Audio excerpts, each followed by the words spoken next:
사랑합니다. 축복합니다. 인사 나누겠습니다. 사랑합니다. 축복합니다. 아멘. 우리 하나님 말씀 함께 보도록 합니다. 하나님 말씀은 예레미야 애가 2장 1절에서 10절까지입니다.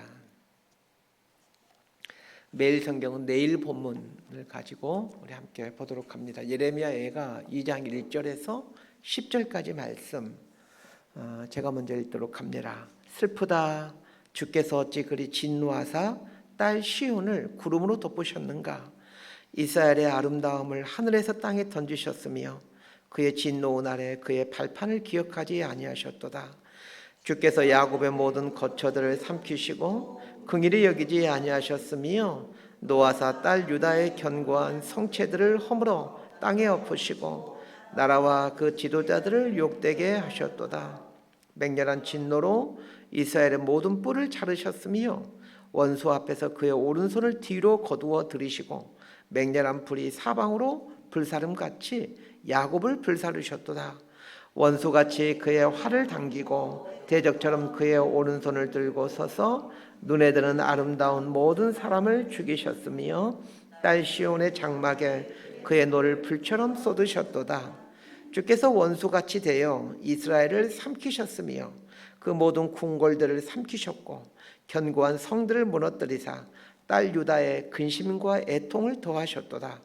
주께서 그의 초막을 동산처럼 헐어버리시며 그의 절기를 폐하셨도다. 여호와께서 시온에서 절기와 안식일을 잊어버리게 하시며 그가 진노하사 왕과 제사장을 멸시하셨도다. 여호와께서 또 자기 제단을 버리시며 자기 성소를 미워하시며 궁전의 성벽들을 원수의 손에 넘기셨음에 그들이 여호와의 전에서 떠들기를 절기의 날과 같이 하였도다. 여호와께서 딸 시온의 성벽을 헐기로 결심하시고 줄을 띄고 무너뜨리는 일에서 손을 거두지 아니하사 성벽과 성곽으로 통곡하게 하셨음에 그들이 함께 쇠하였도다. 9절 10절 함께 읽습니다. 성문이 땅에 묻히며 빗장이 부서져 파괴되고 왕과 지도자들이 율법 없는 이방인들 가운데 있으며 그 성의 선지자들은 여호와의 묵시를 받지 못하는도다. 딸 시온의 장로들이 땅에 앉아 잠잠하고 티끌을 머리에 덮어쓰고 굵은 배를 허리에 둘렀으며 예루살렘 처녀들은 머리를 땅에 숙였도다. 아멘. 예레미야 애가는 이 남유다가 바벨론에 의해서 완전히 무너지게 되죠. BC 586년도에 바벨론의 3차 세 번째 침략으로 인해 완전히 무너지게 되는데 그 예루살렘 남유다가 완전히 무너지고 난 다음에 그 무너져 있는 예루살렘을 보면서 어떤 슬픔으로 노래하는 그런 슬픔의 노래 이런 게 예레미야 애가입니다.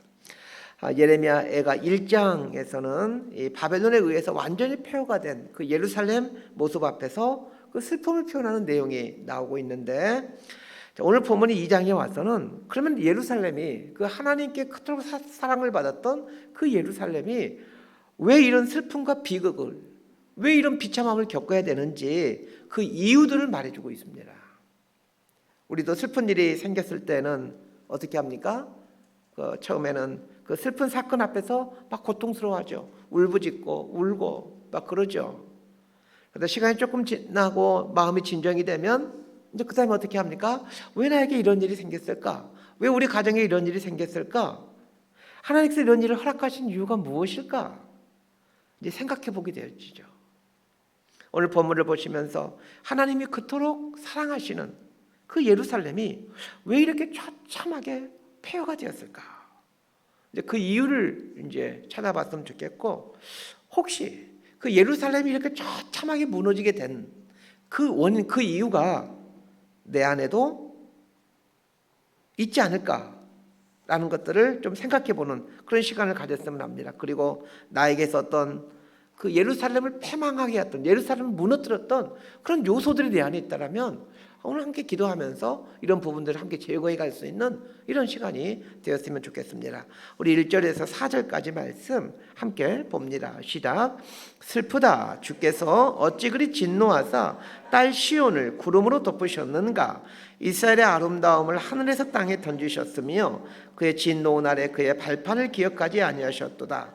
주께서 야곱의 모든 거처들을 삼키시고 긍일히 여기지 아니하셨으며 노아사 딸 유다의 견고한 성체들을 허물어 땅에 엎으시고 나라와 그 지도자들을 욕되게 하셨도다. 맹렬한 진노로 이스라엘의 모든 뿔을 자르셨으며 원수 앞에서 그의 오른손을 뒤로 거두어 들이시고 맹렬한 불이 사방으로 불사는 같이 야곱을 불사르셨도다. 원수같이 그의 활을 당기고 대적처럼 그의 오른손을 들고 서서 눈에 드는 아름다운 모든 사람을 죽이셨으며 딸 시온의 장막에 그의 노를 불처럼 쏟으셨도다. 1절부터 9절까지를 보게 되면 각 절마다 그 이스라엘을 표현하는 문구가 나오는데 참 뭐랄까 아름답게 표현하는 그런 문구가 나오고, 그런데 그 아름답게 표현하고 있는 그 이스라엘을 하나님께서 어떻게 심판하셨는가에 대한 또 그런 내용이 나오게 됩니다. 구체적으로 보게 되면 1절에는 딸 시온, 이스라엘의 아름다움, 이런 표현들이 나오죠. 딸 시온, 이스라엘의 아름다움, 이런 표현은 심판받기 전에 그 이스라엘에 대한 이름이고 표현입니다. 우리 아비들에게 있어서 이 딸은 굉장히 특별한 의미를 갖죠. 우리 박한이사님도 두 딸이 옆에 있는데 그 딸, 우리 딸 아이 이름, 딸 성은이, 딸 예은이 이렇게 할 때 그 아버지들에게 느껴지는 어떤 그 독특한 그 느낌이라든가 뭐 그런 게 있습니다. 그런데 하나님께서 이 예루살렘을 가리켜 딸 시온 이렇게 부르고 있어요.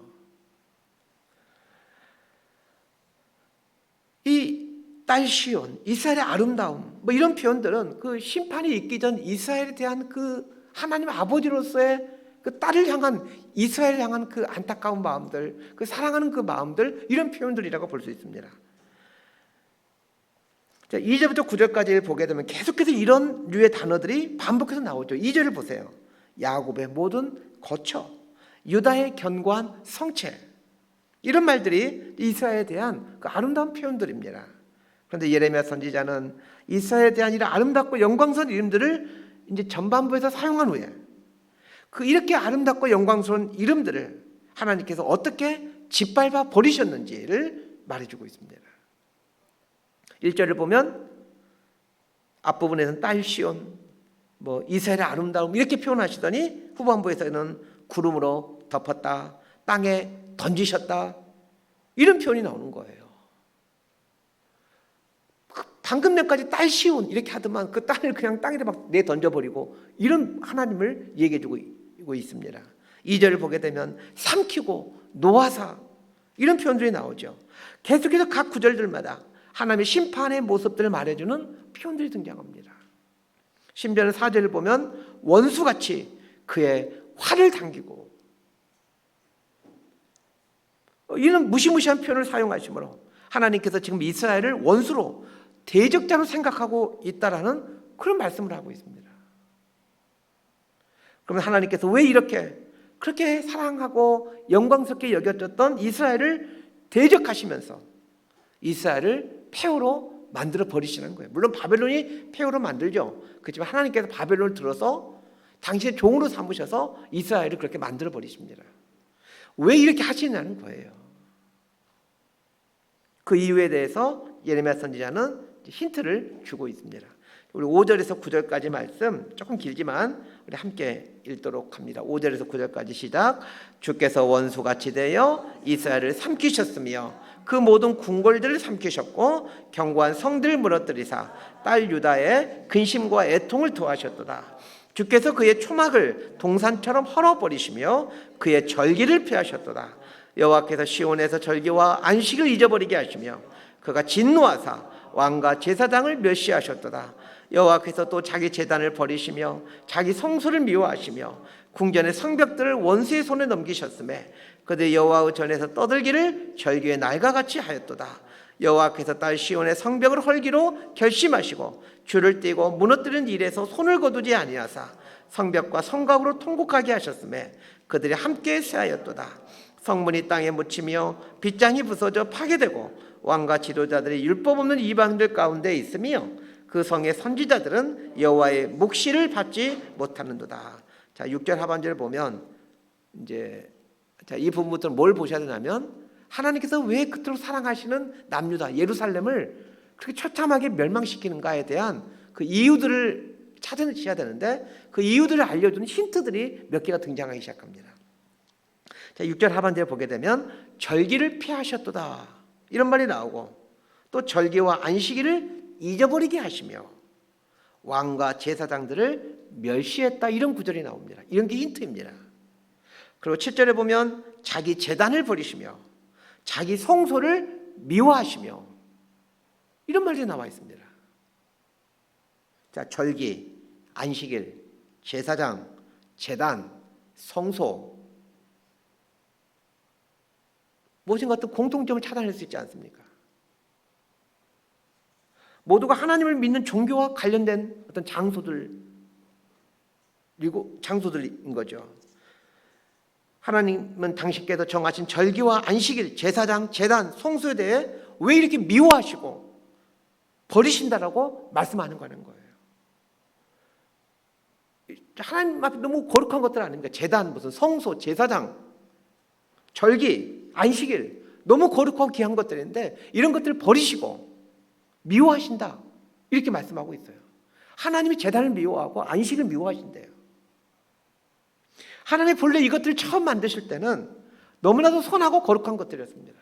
하나님은 정말 이것들 제정하시는 너무 기쁜 마음으로 제정하셨습니다. 그것들은 모두 이스라엘 백성들을 유익하게 하는 것들이었기 때문입니다.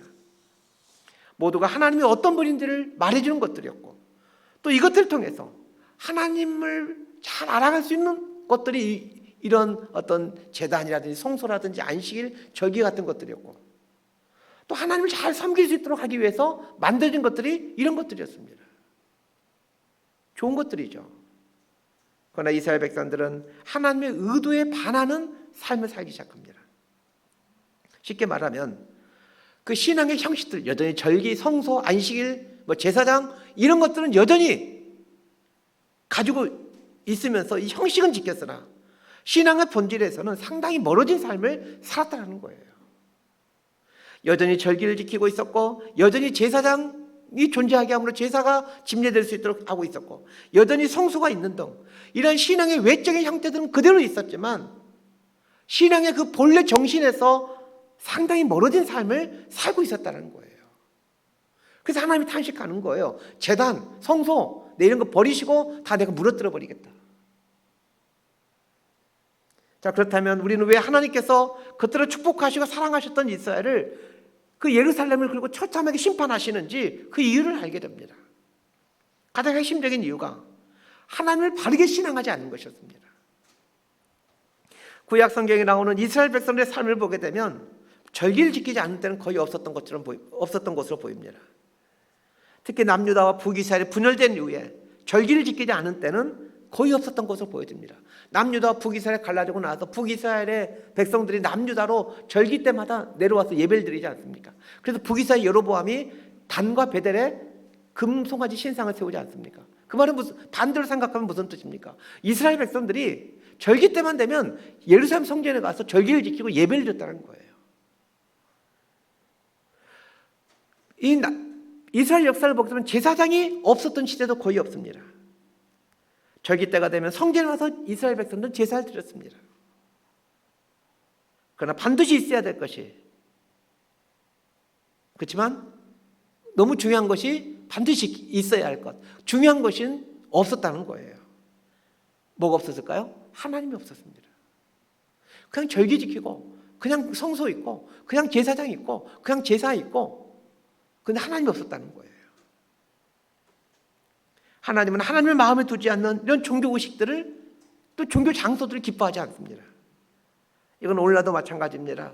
절기를 주신 것도 제사장을 주신 것도 성전을 주신 것도 결국은 하나님을 만나고 하나님 임재 속에서 살며 하나님 뜻대로 살아가도록 하기 위함이었습니다. 그러나 이스라엘 백성들은 이 하나님께서 갖고 계신 이 선한 계획, 목적들을 등한시 여겨버리고 그 종교 의식에 취해서 살아가고 있었던 것입니다. 제사 드리고 제물을 드리고 절기를 지키고 그러면서 이런 게 하나님을 잘 섬기고 있는 것이다. 이렇게 생각하고 있었다는 거예요. 혹시 여러분 오늘 우리 시대 그리스도인들이 이렇게 살고 있다는 생각 들지 않으십니까? 주일 성수 잘하고 헌금 잘하고 교회 봉사 잘하고. 혹시 이런 걸로 우리 신앙생활 잘하고 있어, 하나님 잘 섬기고 있어, 이렇게 생각하고 있다는 생각이 혹시 들지 않으십니까? 물론 상당수의 성도들은 이렇게 살지도 못합니다. 그렇지만 우리가 신앙이 좋다라고 하는 사람들을 다 이런 모습들이죠. 주일 성수 잘하고, 예배 잘 드리고, 봉사하고, 헌금 잘 드리고. 이런 것이 하나님을 잘 섬기는 것이냐는 근본적인 질문을 좀 해보셨으면 좋겠습니다.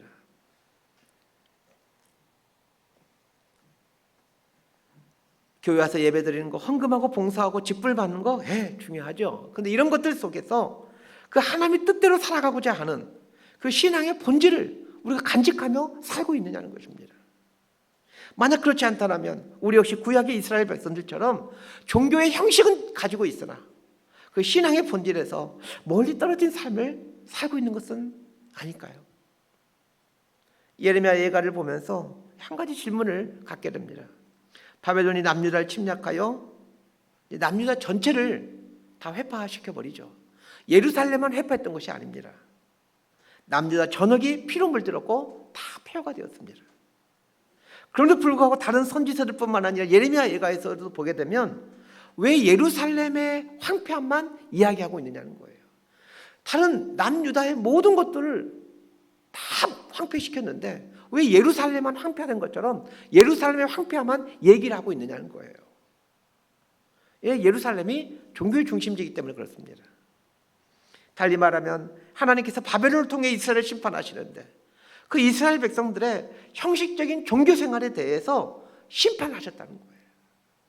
하나님께서 그 이스라엘의 형식적인 종교 생활에 진전물가 난다라는 말입니다. 신앙은 삶의 전 영역에 영향을 미치게 되죠. 경제생활이나 대인관계 등 종교와는 별 상관이 없을 것 같은 영역에 영향을 미치는 것이 신앙입니다. 그래서 신앙적인 관점에서 경제생활을 해가고 신앙적인 관점에서 인간관계를 맺어가는 것, 이런 게 정상적인 신앙생활입니다. 달리 말하면 삶의 모든 부분의 근간에 신앙이 자리 잡고 있어야 됩니다. 신앙의 토대에 의해서 이런 우리가 살아가는 모든 경제생활이라든지 이웃생활이라든지 가족생활이라든지 이런 것들이 세워져야 되는 게 그게 신앙생활이죠. 주일에 교회에 오는 것만 신앙과 관련된 것이 아니라 살아가는 삶 자체가 신앙이어야 합니다. 이렇게 함으로 우리의 삶 전반에서 하나님의 냄새가 나도록 해야 됩니다.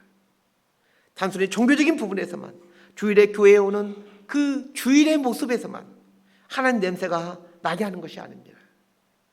그런데 이스라엘은 이 종교적인 냄새는 많이 났지만 삶의 전 영역에서 나타나야 될 하나님의 냄새가 나질 않았던 것이죠.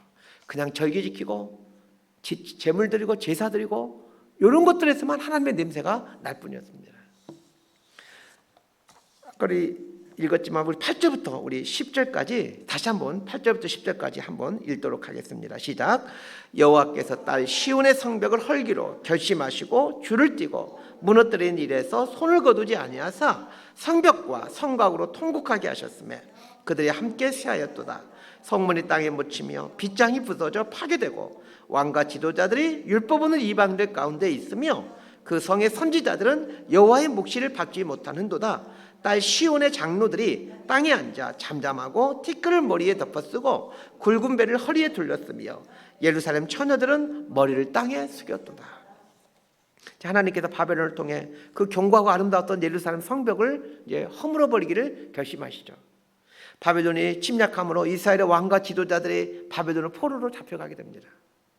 9절 중반부에 보면 왕과 지도자들이 율법 없는 이방인들 가운데 있으며 이렇게 말하고 있는데 이 말의 의미는 이제 이스라엘의 왕과 지도자들이 바벨론의 포로로 잡혀간다, 이런 의미입니다. 자, 그런데 바벨론의 포로로 잡혀간다는 것을 얘기하면서 뭐라고 표현하고 있냐면 율법 없는 이방인들 가운데 있으며 이렇게 표현하고 있습니다. 이거는 바벨론이 그 율법과 상관없는, 하나님 말씀과 상관없는 나라라는 것을 말해주기 위함이 아닙니다. 바벨론이 하나님과 상관없는 나라라는 것은 모든 사람들이 다 알고 있는 사실입니다. 그럼에도 그 바벨론을 가리켜서 하나님이 표현하는 그 방식을 한번 보세요. 율법 없는 이방인, 이렇게 표현하고 있는데 이렇게 표현하는 것은 이런 의미입니다. 이스라엘 백성들아, 하나님 말씀에 순종하며 사는 삶을 그토록 너희들 싫어하고 힘들어했지. 말씀에 순종하며 살기가 너무 어렵다라고 불평했지. 그러면 하나님 말씀이 없는 바벨론에 가서 한번 그들의 통치를 받으며 살아봐라. 하나님 말씀 없이 한번 살아봐라. 이런 뜻입니다. 이스라엘 백성들이 하나님 말씀의 본래 뜻을 저버리고 하나님의 뜻과 상관없이 살게 되자 하나님은 그래, 그러면 하나님 말씀이 없는 곳에서 가서 한번 살아봐. 하나님 말씀이 없는 곳에서 가서 한번 살아봐 하면서 하나님 말씀이 없는 이방 나라의 포로로 끌려가게 하시는 겁니다. 이스라엘 백성들이 이스라엘 살고 있는 동안에 얼마나 하나님 말씀에 불순종했습니까? 겉으로는 무슨 절기 지키고 제사하고 가죠. 그걸 하나님 뜻에 순종하지 않습니다. 하나님 뜻에 반역하며 살면서 절기 때가 되면 가서 제물 바치고 절기에 참석하고 그래왔던 거예요. 그래서 하나님은 하나님의 말씀과 상관없는 사람들의 지배를 받아보게 하므로 말씀 아래에서 사는 삶이 얼마나 복된 삶인지를 이스라엘 백성들에게 깨닫도록 하시는 겁니다. 자, 그런데 이 하나님의 이 의도는 아주 정확하게 들어맞죠. 율법 없는 이방 나라인 바벨론에 끌려가 살게 되면서 그때 이스라엘 백성들이 한 게 있습니다. 회당을 만들어서 자식들에게 율법을 가르치더라는 거예요. 여러분, 이스라엘 땅에 있을 때는 신명기를 보세요. 끊임없이 자식들에게 하나님의 말씀을 가르치라고 누누이 하나님께서 말씀하십니다. 근데 절대 안 합니다. 자식들에게 하나님의 말씀 가르치지 않아요. 하나님 말씀 가르치는 여건이 됨에도 불구하고 가르치지 않습니다. 그런데 바벨론의 포로로 끌려가게 되면서 여러분, 그 고대 시대에 한 나라의 식민지 포로로 끌려가가지고 사는 삶이 얼마나 구차하고 힘든 삶이겠습니까? 그런데 그런 삶을 직면하게 되자 어떤 현상이 발생하냐면 10사람이 모여서 회당을 만듭니다. 그리고는 그 회당장을 세우고는 이렇게 얘기합니다. 당신 생활 우리가 책임질 거야. 당신은 우리 자식들에게 하나님 말씀을 가르쳐 주세요. 이런 포로 생활하는데 무슨 삶, 무슨 경제의 여유가 어디 있겠습니까? 그런데도 회당장을 세우는 거예요. 당신은 우리 자식들에게 하나님 말씀을 가르치는 그 일만 전념하라고. 바벨론 포로 생활에 하나님께서 단 한 번도 선지자를 통해서나 무슨 말씀을 통해서 너희들 회당 만들어라 이 말씀하지 않습니다. 그럼에도 불구하고 이스라엘 백성들이 자발적으로 하나님이 시키지도 않았는데 포로 생활하면서 자발적으로 회당을 만들고 그 회당장을 세우고 그 자식들에게 하나님 말씀을 가르치더라는 거예요. 왜 이렇게 변화가 되었습니까? 율법 없는 이방 나라에 끌려가서 포로 생활하면서 깨닫게 된 것이기 때문에 그렇습니다. 하나님의 이 먼 아주 긴 눈이 정확하게 들어맞은 것이죠. 그 율법 없는 이방 나라들의 삶을 동경하더니 그래 한번 살아봐. 말씀이 없는 곳에 한번 살아봐. 말씀을 듣지 못한 곳에 살아봐. 어떻게 되는지. 그런 삶을 살면서 이스라엘 백성들은 그 하나님 말씀 아래서 산다라는 것이 얼마나 복된 것인지를 그제서 깨닫게 됩니다. 우리도 마찬가지입니다. 지금 우리 매주 말씀을 들을 수 있는 그런 좋은 여건을 가지고 있죠. 언제든 설교를 들을 수 있다는 것이 얼마나 복된 일인지 모릅니다. 우리 주일에 너무 자유롭게 예배 드릴 수 있지 않습니까? 요즘 또 인터넷까지 있어가지고 언제든 유튜브 들어가게 되면 그 기라성 같은 목사님의 설교를 들을 수 있는 이런 복된 시대가 어디 있습니까?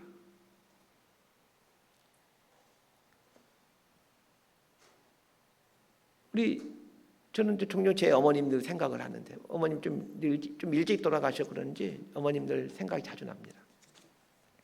가끔 설교도 한두 번 얘기했는데 저희 어머님이 저희 고향집에서 저희 집만 교회를 다니셨어요. 근데 문제는 뭐냐면 저희 고향집이 다 나시들만 살고 있는 곳인데 시골집은 다 품앗이 제도라는 게 있어가지고 이렇게 일을 합니다. 오늘은 이 집 거 일을 하고 내일은 저 집 거 일을 하고 모레는 또 저 집 거 일을 하고 이렇게 뭉뚱거려가지고 동네 분들 모여가지고 일을 하기 시작하는 거예요. 근데 일요일이라고 일 안 하는 게 아니잖아요. 그냥 매일매일 오늘은 이 집, 1일은 이 집, 2일은 저 집, 3일은 저 집. 저희 어머님은 이제 교회를 가야 되니까 이게 품앗이가 이게 뭐랄까 번호가 이게 안 맞아 버리게 되잖아요. 근데 제가 늘 저녁마다 종종 며칠에 한 번씩 저희 그 부엌에 와가지고 그 이웃에 살고 있는 다 친척들인데 그 이웃 아주머니하고 이 품앗이 조동하는 그거를 거의 2, 3일에 한 번씩 와가지고 늘 조동해야 되는 그 얘기를 제가 늘 듣고 살았습니다. 그러니까 우리 어머니 이 나라 안 돼요. 우리 이 나라에 갑시다. 이렇게 날짜를 조정하니라고. 근데 곰곰이 생각해 봅니다. 주일에 예배를 드릴 수 없는 그런 환경에 있을 때 하나님 말씀이 얼마나 귀한지를 그때는 깨닫지 않았습니까? 근데 지금은 너무나 쉽게 예배를 드릴 수 있고 어디서나 말씀을 들을 수 있는데 도리어 요즘에 그리스도인들은 또 주일에 교회로 오질 않습니다. 성도님들이 선교지에 방문하게 되면 많은 은혜를 받고 옵니다. 그 선교지에 낙후되는 환경에서 신앙생활하는 현지인들을 보면서 내가 얼마나 큰 복을 받았는지를 깨닫기 때문입니다. 제가 예전에 전도사 때 이제 온누리교회에서 하던 일, 제 부서가 하던 일이 뭐냐면 초등학교 5학년부터 중학교 3학년 아이들을 한 20여 명을 뽑아가지고 6개월 동안 훈련을 시킵니다. 그리고는 이제 여름방학 때 6개월 동안 훈련시켜가지고 외국에 나가 선교지 가가지고 선교지 체험하고 돌아오게 되고 또 가을 학기 때 새로운 학생을 뽑아서 훈련시켰다가 또 겨울방학 때 또 선교지 가가지고 선교사님들과 함께 생활하고 돌아오고 다 이제 후진국으로 가서 이제 선교지를 갔다 오게 되는데 얘들이 여기 갔다 오게 되면 생각이 많이 달라지게 됩니다. 다 좋은 집에서 살고 있잖아요. 그 선교지의 척박한 생활을 보게 되면서 이들이 깨닫게 되는 게 있어요. 내가 얼마나 큰 복을 받고 있는지, 예수 믿는 게 얼마나 큰 복인지, 왜 선교제 같은 그 나라 아이들은 다 예수 믿는 아이가 없이 다 왜 저렇게 비참하게 살고 있을까 생각해 보게 되면서 예수 믿는다는 것에 대한 어떤 새로운 생각들을 하고 돌아오게 됩니다. 여러분 가까운 중국만 가더라도 십자가를 거의 찾아볼 수가 없습니다. 이슬람 지역을 가보세요. 이슬람 지역을 여행하다 보면 십자가는커녕 모스크에서 계속해서 흘러나오는 그 무슨 경전이 있는 소리인지 기도 소리인지 뭔 소리인지 모르겠는 앵앵거리는 그 소리가 계속 들려옵니다. 그런 곳에 가게 되면 내가 얼마나 편하게 신앙생활하고 있는지, 내가 받은 복이 얼마나 큰지를 알게 됩니다. 동시에 내가 얼마나 엉터리로 신앙생활하고 있는지를 알게 됩니다. 그러면서 우리 교회도 좀 이런 선교지를 자주 갔으면 좋겠어요. 특히 우리 아이들도 내가 믿고 있는 예수가 얼마나 이 예수 믿는다는 것이 복된 것인지를 좀 피부로 느꼈으면 좋겠습니다. 하나님은 왕과 지도자들을 그 율법이 없는 이방 나라로 포로로 잡혀가게 하심으로 하나님의 말씀이 없는 곳에서 사는 고통이 얼마나 큰지를 경험하도록 하는 거예요. 거기서 그치지 않습니다. 9절 하반절을 보게 되면 그 성의 선지자들은 여호와의 묵시를 받지 못하는도다 이렇게 말하고 있습니다. 선지자들은 하나님의 묵시를 받아 그 하나님으로부터 받은 묵시를 선포하는 사람들입니다. 선지자들이 하나님의 묵시를 받아서 이스라엘 백성들에게 선포할 때마다 이스라엘 백성들은 그 선지자의 말을 듣기 싫어서 선지자들을 핍박했죠. 여러분 구약성을 잘 보세요. 특히 선지서를 잘 보시길 바랍니다. 하나같이 선지자들의 핍박을 받습니다. 왜 그들이 핍박을 받습니까? 선지자들의 말은 하나같이 죄에 대해서 지적하고 회개하라는 내용이었습니다. 회개하지 않으면 심판이 온다는 내용이었습니다. 물론 가짜 선지자들도 많이 있어서 그들은 가짜 선지자들은 하나님은 무조건 우리에게 복을 주신 분이시다 이렇게 선포하는 가짜들도 많이 있었습니다. 그렇지만 진짜 선지자들은 하나같이 죄를 날카롭게 지적하고 회개하지 않으면 심판이 온다라고 선포하였습니다. 그러니 누가 듣고 싶겠습니까? 이런 얘기를 누가 듣고 싶겠습니까? 선지자들의 말을 듣지 않으려고 길을 막았던 이스라엘 백성들에게 이제 하나님은 바벨론 침략을 통해 남유다를 회파시켜버리고 있어는 그 다음에 선지자들에게 묵시를 주지 않습니다. 선지자들에게 묵시를 주지 않으니까 이스라엘 백성들 입장에서는 이제 선지자들의 설교를 듣지 않아도 되는 거예요. 하나님 이스라엘 백성들에게 이렇게 말씀합니다. 그래, 선지자들의 설교를 듣지 않으니까 좋으냐? 살만하냐? 더 이상 죄에 대해서 회개하라는 말을 듣지 않으니까 그래 살만하냐? 지금 이렇게 반문하시는 겁니다. 너희들이 선지자들의 설교를 그토록 듣기 싫어하고 길을 막았었지. 그래. 그럼 선지자들의 설교를 중단하도록 내가 그들에게 묵시를 주지 않도록 하겠다 하면서 선지자들에게 묵시를 주지 않습니다. 선지자들의 입에서 죄를 지적하고 회개를 촉구하는 설교가 나오고 있다는 것은 아직 기회가 있다는 뜻입니다. 그러면서 우리 조국교회는 어느 때보다도 죄를 드러내고 회개를 촉구하는 설교가 필요합니다. 저는 목회자들 중에 양심이 살아있는 목회자들이 많이 있어 용기를 내어 죄를 드러내고 회개를 촉구하는 설교가 많아질 수 있게 되기를 소망해 봅니다. 말씀 정리합니다. 오늘 본문을 보면 이스라엘이 심판받기 이전의 모습을 또 표현하는 아름다운 표현들이 많이 나옵니다. 하나님과 언약관계를 맺게 되면 이런 아름다운 모습을 갖고 살게 되는구나 라는 것을 알게 되죠. 그런데 이제 하나님과 언약관계를 맺었다라는 것은 하나님으로부터 많은 복을 받았다는 말이기도 하지만 동시에 많은 의무가 주어졌다는 뜻이기도 합니다. 특권은 반드시 의무를 수반하게 되어 있습니다. 특권이 많을수록 의무가 많습니다. 우리는 하나님의 자녀가 되는 특권을 받았습니다. 그렇다면 하나님의 자녀가 된 사람들에게는 의무도 많아지는 것입니다. 의무를 등한시하면서 특권만 누리려고 할 때, 이렇게 될 때 타락이라고 부릅니다. 이스라엘의 타락 과정을 보면 이 모습이 분명하게 나타나기 시작합니다. 하나님의 백성으로서 살아내야 될 삶의 모습이 있는데 그것들을 등한시해버립니다. 신앙이란 종교 의식에 익숙해져 가는 것이 아닙니다. 삶의 모든 영역에서 그 하나님의 말씀의 정신이 녹아 흘러서 새로운 형태의 삶을 살게 하는 것, 이게 신앙입니다. 말씀이 없는 곳이 저주받은 곳이고 말씀이 들려지지 않은 때가 저주받은 때입니다. 저는 우리 시대에 하나님의 말씀이 과연 이 시대에 있는가에 대해서 의문을 갖습니다. 이 시대에 하나님의 말씀이 선포되고 있는가에 대해서 의문을 갖습니다. 분명한 것은 점점 하나님의 묵시가 사라지고 있다는 것입니다. 하나님의 말씀을 전하는 양심이 살아있는 선지자들이 점점 사라지고 있다는 것입니다. 다시 우리 조국교회 이 하나님의 살아있는 말씀이 선포될 수 있게 되기를 소망합니다.